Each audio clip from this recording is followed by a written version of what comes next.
ఈ రోజుల్లో మనకు పిల్లల్లో సీజన్ వైస్ గాకుండా సమ్మర్ అయినా గానీ, వింటర్ అయినా గానీ అన్ని సీజన్‌లో పిల్లలు రిపీటెడ్‌గా కోల్డ్, కాఫ్ తోటి గూడా ఇబ్బంది పడతారు. ఓన్లీ సీజనల్ వైజే గాకుండా ఈవెన్ సమ్మర్‌లో గూడా మనకు పిల్లలకు రిపీటెడ్‌గా కోల్డ్, కాఫ్ అనేది డెవలప్ అయితుంది. దీని ద్వారా కొందరిలో ఇంకా లంగ్స్ ఇన్ఫెక్షన్స్‌తో గూడా డెవలప్ అయ్యే ఛాన్సెస్ ఉంటది. కొన్ని ఫీవర్ లాంటి లక్షణాలు ఏర్పడడం, పిల్లలు డల్ కావడము, ఆకలి తగ్గడం లాంటి లక్షణాలు గూడా డెవలప్ అయితున్నాయి. ఇట్లాంటివి వస్తున్నాయంటే మనం గమనించుకోవాలి. పిల్లల్లో ఇమ్యూనిటీ పవర్ అనేది చాలా తక్కువగా ఉంటుందని అర్థం.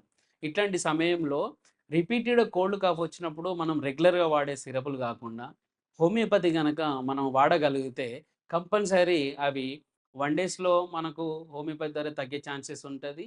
లేదు అంటే మనకొక 2, 3 మంత్స్ కోర్స్‌లాగా తీసుకొని రిపీటెడ్‌గా వాళ్ళకి రాకుండా, వాళ్ళ ఇమ్యూనిటీ గూడా దెబ్బతినకుండా, వాళ్ళ ఇమ్యూనిటీ మంచి యాక్టివిటీ అయ్యేటట్టు, వాళ్ళ మెంటల్ యాక్టివిటీ అయ్యేటట్టు, వాళ్ళ ఫిజికల్ యాక్టివిటీ మంచి మెరుగుదల వచ్చేటట్టు మనం హోమియోపతి మందుల ద్వారా మనం చేసుకోవచ్చు. కాబట్టి ఇమ్యూనిటీ లో ఉన్నప్పుడు కంపల్సరీ పిల్లల్లో కొంచెం డైట్ సజెషన్ గూడా మనము మంచి ఆహార పదార్థాలు గూడా పెట్టుకొని, డైటీషియన్ సలహా కూడా మనం తీసుకొని, హోమియోపతి గనుక తీసుకుంటే వాళ్ళ ఇమ్యూనిటీ మంచి డెవలప్ అయ్యే ఛాన్సెస్ ఉంటది.